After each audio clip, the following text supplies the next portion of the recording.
Olá, hoje nós vamos ver o período pós-Grécia, né? A Grécia, as escolas helenísticas que nós vimos já foi criada no período em que a Grécia perdia sua independência.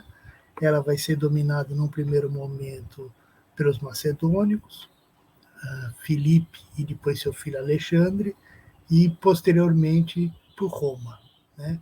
De qualquer jeito, a Grécia vai perder a independência, né? E a independência política, ainda que, do ponto de vista cultural, a influência grega vai perdurar por muito tempo. É um caso singular na história de um país que é invadido por outros, e em vez de perder suas culturas, os invasores que acabam adquirindo a cultura do país invadido, né?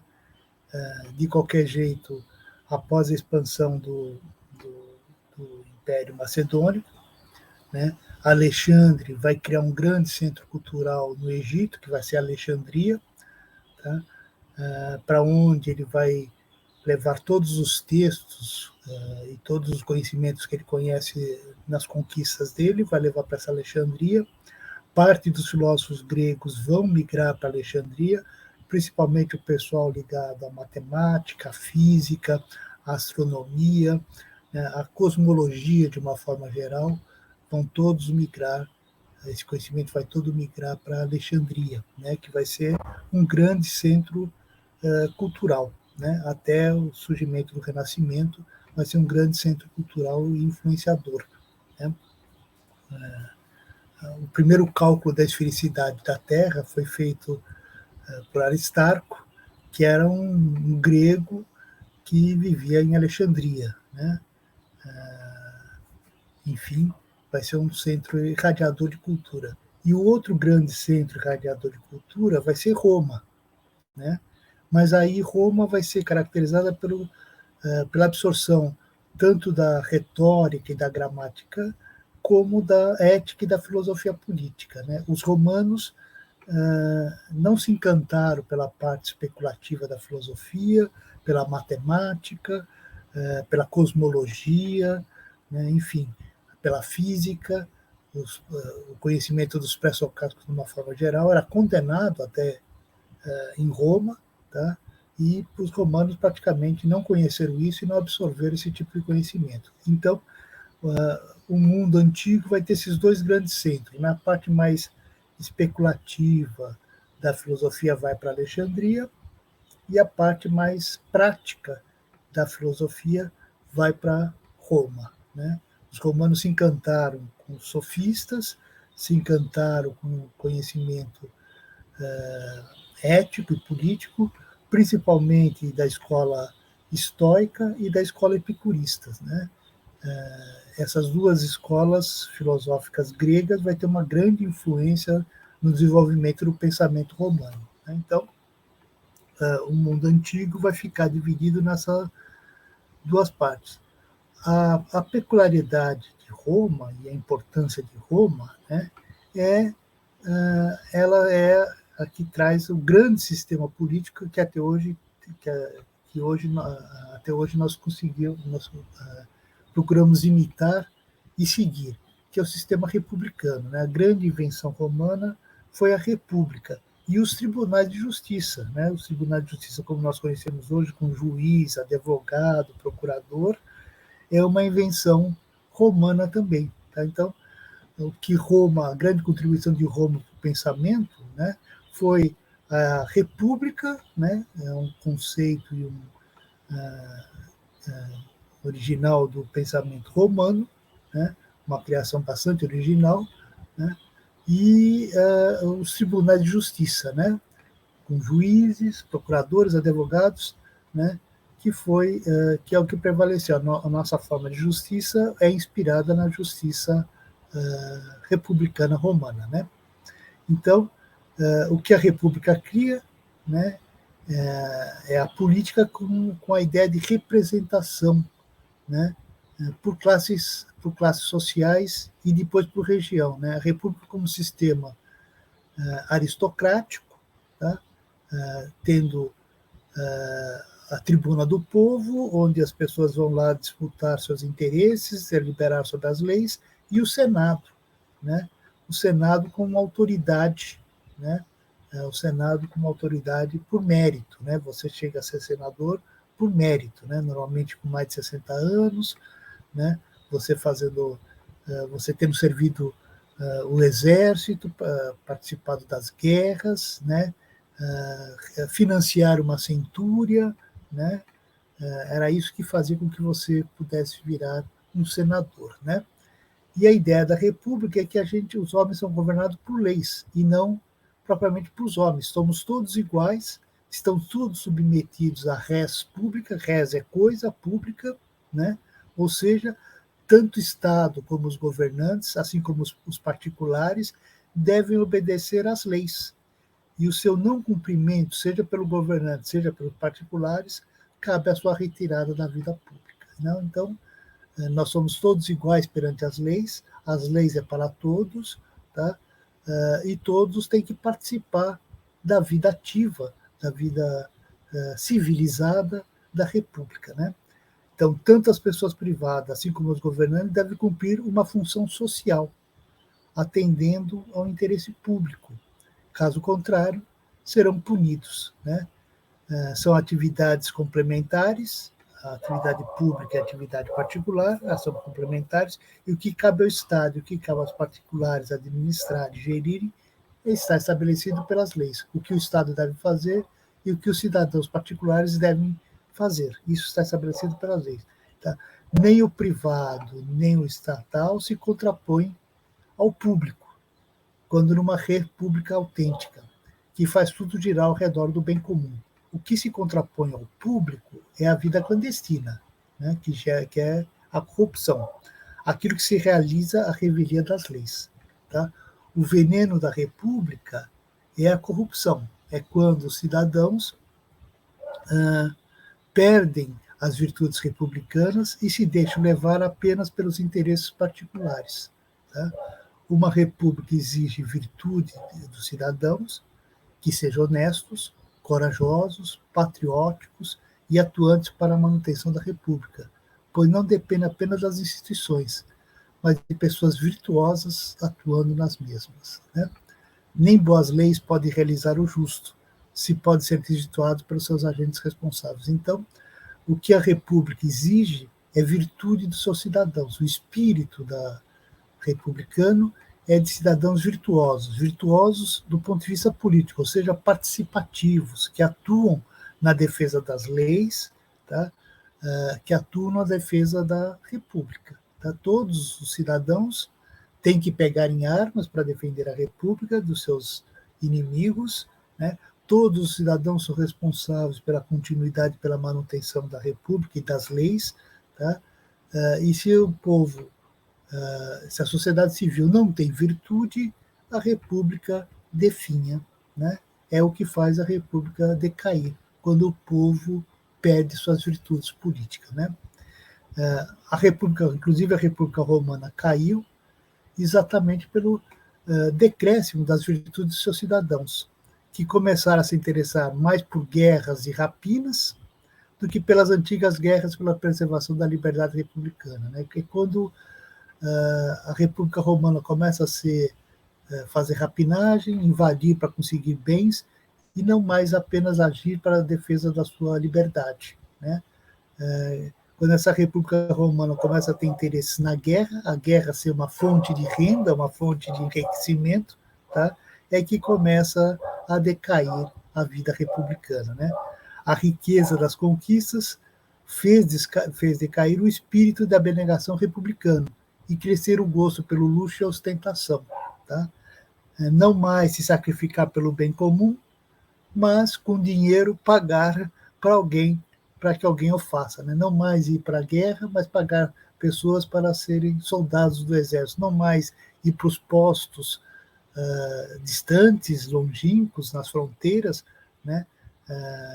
Para defender a República, mas pagar as pessoas para assumir esse posto. Ou seja, o cidadão deixa de agir e começa a pagar para que alguém faça o serviço que deveria ser feito por todo cidadão. Então, não mais lutar pela glória na arena política ou nos campos de guerra, né, como era o espírito republicano, mas no sucesso pelo enriquecimento que traz mais poder que grandes discursos. Né? Então, o que começa a acontecer é que Roma começa a se enriquecer e cada vez ser mais gananciosa, cada vez mais querendo conquistar mais espaço no mundo e mais riqueza. Né? É isso que faz o espírito abnegado, de simplicidade, republicano, né? Perder a sua estrutura e começar a se transformar no império clássico, antigo, né? Que é a guerra de rapinagem, né? Você subtrair dos seus vizinhos, né, as coisas que você precisa, em vez de você mesmo se prover, se autoprover. Né? Então, o Império Romano, né, que começa praticamente logo depois do nascimento de Cristo, tá? O Império Romano foi o período de maior influência romana no mundo antigo, né? Praticamente submeteram todo o mundo ocidental e a parte oriental e parte, né, do mundo oriental aos seus domínios, o que foi denominada a Pax Romana, né? Como foi intitulada. Todos submetidos a essa proteção romana, né? Podendo ter seus próprios governos e crenças, os romanos permitiam que os povos submetidos tinham seu próprio governo, seus próprios tribunais, suas religiosidades, né? Desde que pagando uma quantia ao império e respeitando as leis romanas e seus tratados. Né? Desde que você submetesse ao poderio romano, você tinha liberdade de se autogerir. Né? E participar dessa Pax Romana era você ter o exército romano protegendo as suas fronteiras. Então, era uma certa garantia a esses povos de que os bárbaros, né, como eram denominados os estrangeiros de uma forma geral, tá, não invadissem seu país. Ou, caso fosse ameaçado, o exército romano agiria para sua proteção. Né? Esse Império Romano cresceu e resistiu por 400 anos, mais ou menos. Né? Assim como a República durou aproximadamente uns 400 anos, o Império Romano também durou mais ou menos 400 anos. Desde uma data que é colocada, desde de 30 antes de Cristo até quase 400 depois de Cristo. Tá? Então, não era de dizimar ou de expulsar os povos, né? Contrariamente a muitos impérios orientais que faziam isso, né? Mas de fazê-los se integrarem a Roma, dando inclusive liberdades próprias para gerir a política, a justiça e a religião local. Né? Os romanos eram bastante tolerantes em termos religiosos, tá? E permitiu que cada povo cultivasse seus deuses. Né? Tentaram realizar uma federação de estados, tá? Né? Porém sem o princípio da igualdade, né? Todos, uma federação de estados todos submetidos a Roma, né? Com esses diversos estados orbitando ao redor de Roma e os seus interesses. Né? É de se notar que tanto a República como o Império, né, nós vamos encontrar filósofos romanos. E o que é mais interessante, tanto entre os imperadores e cônsules romanos, como entre seus escravos. Né? O que na Grécia a gente não via nem escravos filósofos, nem reis filósofos, em Roma nós vamos assistir a esses dois fenômenos. Né? Vão ter escravos filósofos, né? E imperadores filósofos. Né? Os filósofos romanos, né? Ou que orbitavam Roma, né? Os mais famosos deles foram Cícero, Sêneca, Plotino, Marco Aurélio, que inclusive era imperador, Lucrécio, Sexto Empírico, Epiteto, Plínio e uma filósofa, a Hipátia, que era matemática. Né? Ela vivia em Alexandria, tá? O pai dela era matemático, ela também foi matemática, foi muito conhecida na época dela, acabou sendo morta, né? Porque enfim, as mulheres eram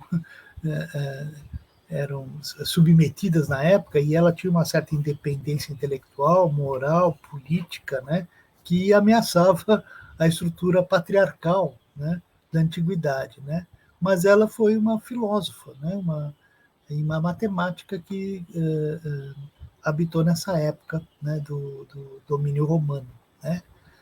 Cícero e Sêneca foram dois estoicos, né? Plotino foi. Encontrei isso na internet sobre Carmo. Plotino foi um neoplatônico, Marco Aurélio também foi um estoico, Lucrécio foi um epicurista, né? Sexto Empírico foi um cético, né? Epiteto foi também um estoico, né? Plínio foi um historiador de filosofia muito importante, né? O estoicismo romano é bastante semelhante ao estoicismo grego, tá? É inspirado nele, né? Tem como mestre os filósofos gregos, tá? Mas desenvolveu uma ideia de liberdade interior, muito interessante, né? A ideia deles é que você pode escravizar meu corpo, mas não minha alma, né? É o caso, por exemplo, de Epiteto. Epiteto foi escravo, né? E foi um grande filósofo, né? Depois ele conquistou a sua liberdade, tá? Mas durante muito tempo ele foi um escravo e era um filósofo, tá? A ideia dele é: você pode escravizar meu corpo, mas você não escraviza a minha alma, né? Eu me ajoelho a você, né? Mas não as minhas ideias e pensamentos, né? Então essa é a ideia que tem, a ideia da liberdade interior, né? E não a liberdade política como era forte no pensamento grego, né?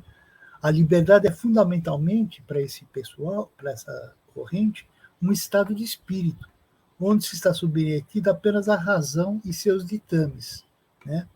E a obediência e a obrigação com os deveres justifica a sua aceitação da situação de ser um escravo. Tá? Você é obrigado a obedecer, é seu dever, você tem que cumprir com seus deveres, é uma ideia estoica por excelência, né?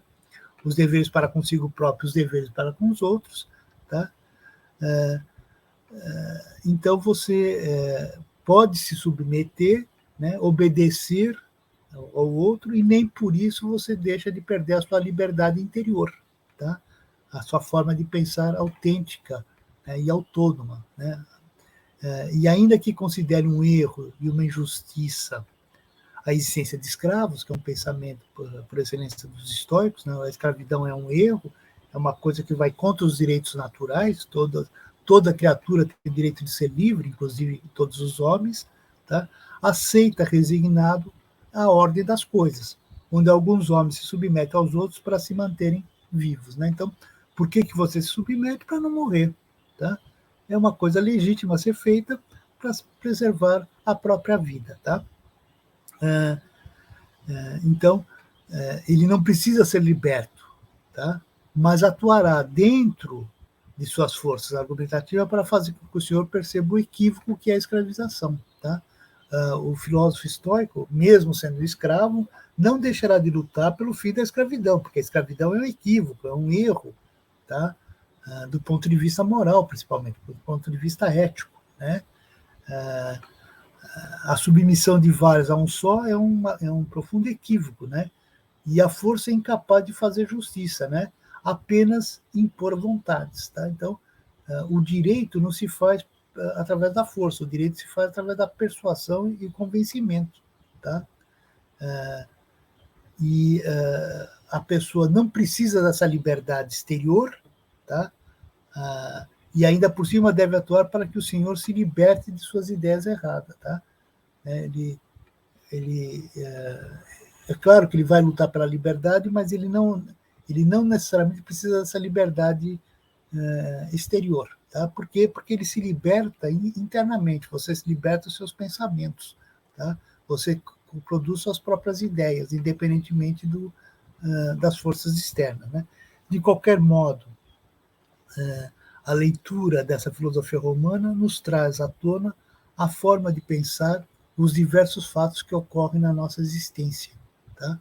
As lições que se deve tirar dos acontecimentos. Enfim, uma filosofia que procura entender a atitude humana, refletir sobre a diversidade de posições que se pode ter a respeito de determinado fato, tendo como máxima a fala de Sêneca: nada que é humano me é estranho. Tá? Então, essa filosofia romana quer entender o complexo agir e pensar humano e a sua grande temática, né? Que traz lições de moral, sabedoria prática e conselhos para a vida ativa. Né? Então, é uma filosofia que procura entender o ser humano na sua complexidade, tá? Nas suas dificuldades, tá? Nas suas circunstâncias concretas da vida. Tá? É uma filosofia que busca libertar os homens, tá? Das escravizações, né? E busca colocar o homem, tá? no caminho da sua autossuficiência intelectual. Né? É esse que é o espírito dessa filosofia. Né? Então, esses filósofos romanos, ou que nem todos esses filósofos que eu citei eram romanos, mas orbitavam por Roma, né? Por exemplo, Hipátia, que era de Alexandria, Epiteto era grego, né? Enfim, alguns, o Sexto Empírico também era grego, né? Mas todos esses filósofos, de certa maneira, progrediram e se ascenderam através do pensamento romano, foram conhecidos através da influência que exerceram sobre Roma, né, e seus seguidores. Né? Então, Roma vai ser um grande centro irradiador de pensamento, né, e vai trazer para o mundo ocidental a grande contribuição, uma das grandes contribuições, é a ideia da república, né, da república como uma forma de Estado onde você é gerido não por homens, mas por leis, né? E a ideia de que tudo numa sociedade republicana deve ter um fim social, né? Ela tem que satisfazer o bem comum. Tá? Você recebe a propriedade, você tem direito a exercer a sua propriedade privada, desde que você faça um bom uso dela, tenha um bom uso social. Tá? Então, o que você tem é uma concessão que o Estado dá para você gerir essa propriedade para satisfazer as necessidades da sociedade. Você tem que melhorar, aperfeiçoar a sua propriedade, tá? Dar um fim social, empregar pessoas, produzir alimentos, né? Enfim, dar uma utilidade. Não pode ser uma coisa para especular, não pode ser uma coisa para você guardar e não deixar ninguém mexer, né? A propriedade privada, né, não é uma propriedade limitada, né? Você tem obrigações com a res pública, você tem que dar um bom fim social.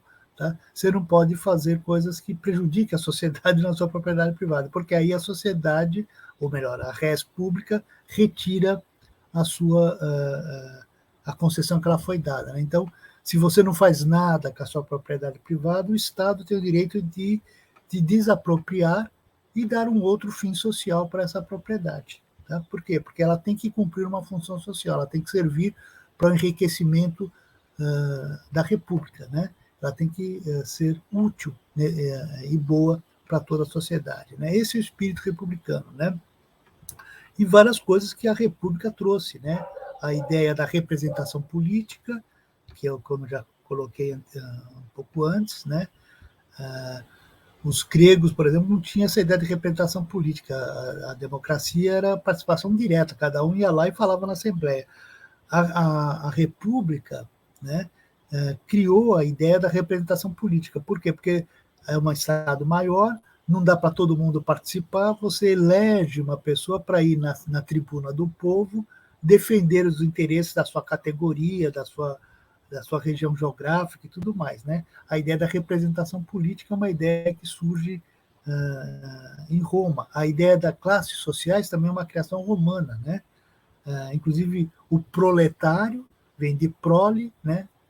O proletário é aquele que não tem nada, não tem recursos, a única coisa que ele tem são bens, né? E ele produz, né, braços para servir ao Estado e para servir à República, né? Então, o proletário vai ter representação política, inclusive na Tribuna do Povo, porque ele dá braços para a República, braços para o Exército, braços para a lavoura, braços para a construção civil e tudo mais. Então, o proletário tem uma função social. Essa ideia da representação por classes é uma invenção romana. Outra invenção romana é a ideia do referendo, né?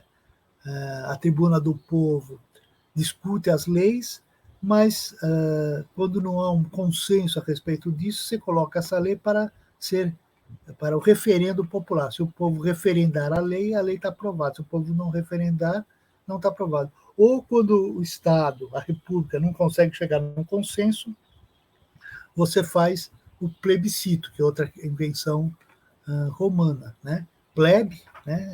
É o povo, tá? Cito, quer dizer, a lei feita pelo próprio povo, né?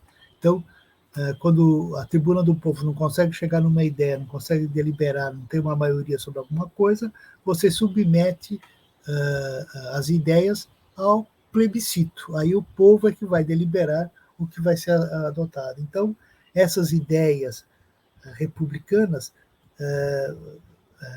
criadas nessa antiguidade, tá? Vão ser retomadas depois, na modernidade, com a independência norte-americana e a Revolução Francesa, né?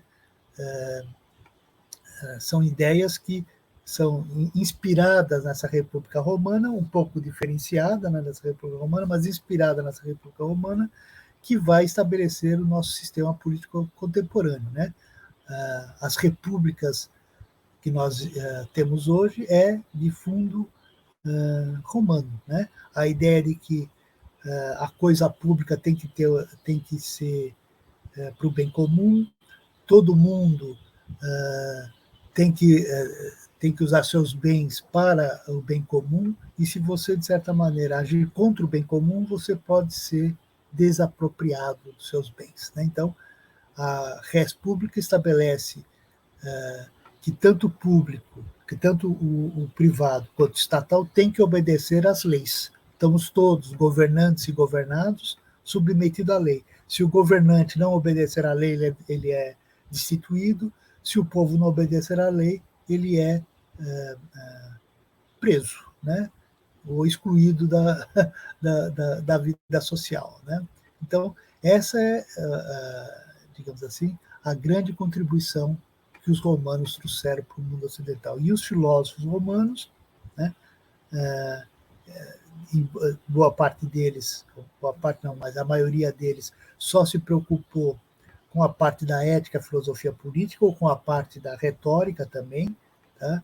O único que faz uma defesa, inclusive, dos pré-socráticos gregos vai ser o Cícero. O Cícero acha que o governante tem que ter uma formação em física, conhecer um pouco a estrutura da matéria para não ser enganado pelos charlatões, né? E para saber governar os soldados e o povo diante dos acontecimentos, porque o povo é muito crédulo, supersticioso, né? E os charlatões enganam logo. Se o governante não tiver uma formação forte sobre a estrutura da matéria, tá? Ele vai se deixar levar, inclusive, pelos próprios charlatões. Então, o Cícero é o único que faz uma defesa, inclusive, da filosofia pré-socrática na formação do romano, tá? Mas boa parte dos filósofos e do pensamento romano não gostava dessa parte especulativa da filosofia, tanto que ela vai quase todinha para o lado, lá para... vai para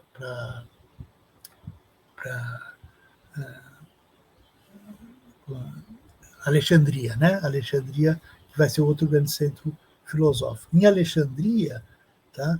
Nós vamos ter vários filósofos, vários pensadores, matemáticos, físicos, né? Que vão desenvolver a filosofia, né? Essa filosofia mais especulativa, tá? Essa filosofia mais teórica, essa filosofia ligada à matemática, né?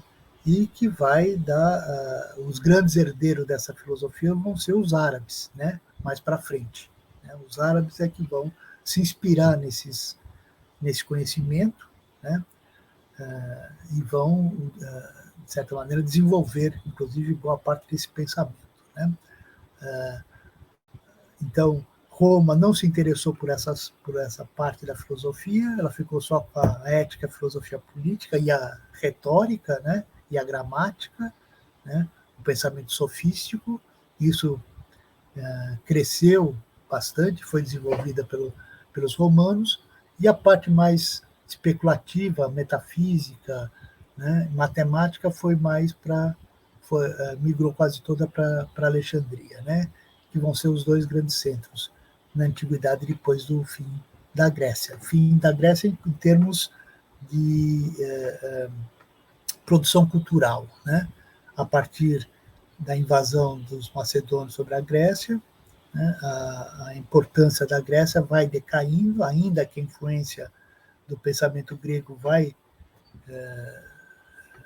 repercutir por todo o mundo antigo, né? O Alexandre, conforme foi se expandindo para o Oriente, foi levando a cultura grega, né? Os conhecimentos gregos, né? Para o mundo antigo, né? E devido, inclusive, ao fato do Alexandre ter tido como preceptor o Aristóteles, né? O pai do Alexandre, o Filipe, contratou o Aristóteles quando o Alexandre tinha 10 anos, e dos 10 aos 17 anos o Aristóteles ficou como preceptor, né? O que deu a característica, inclusive, do espírito do Alexandre, né? Foi um dos poucos conquistadores que, em vez de chegar e destruir tudo, coletava os conhecimentos, né? E foi transferindo esses conhecimentos para Alexandria, que foi um centro cultural, uma biblioteca gigantesca que ele vai criar, né? Por influência exatamente do pensamento enciclopédico que Aristóteles trouxe para ele, né? Essa formação que Aristóteles deu para ele fez com que ele se preocupasse com essas questões, né? O que raramente os conquistadores da antiguidade tinham essa preocupação, né? Essa foi a influência, né, do bom Aristóteles sobre a formação do Alexandre, né? Então veja, a filosofia vai ter uma entrada na ética, na filosofia política no mundo romano, tá? E a parte mais da física, matemática, a metafísica vai mais para Alexandria, né? Depois os árabes vão herdar essa cultura alexandrina, tá? E o mundo europeu, né, a partir do Renascimento, vai se inspirar bastante nesse conhecimento romano, né? Boa parte da cultura romana vai ser preservada pelos padres, tá? E o Renascimento vai ser, o próprio nome diz, né, um renascer dessa cultura romana, tá? Na Europa. Tá? Então, essa é dizer assim, né, a importância do mundo romano, né? Do ponto de vista político, a república, né? Do ponto de vista filosófico, os textos preocupados com a prática da vida, né? Que era o grande problema para os romanos, né? A ideia de que temos que entender o comportamento humano, porque o comportamento humano é singular, né? E a gente tem que tentar se aperfeiçoar enquanto seres humanos, nos tornar cada vez melhor, tá? Mais sábios, tá? E mais justos, né? Essa que é a ideia que a gente vai herdar dessa filosofia romana. Então, é isso.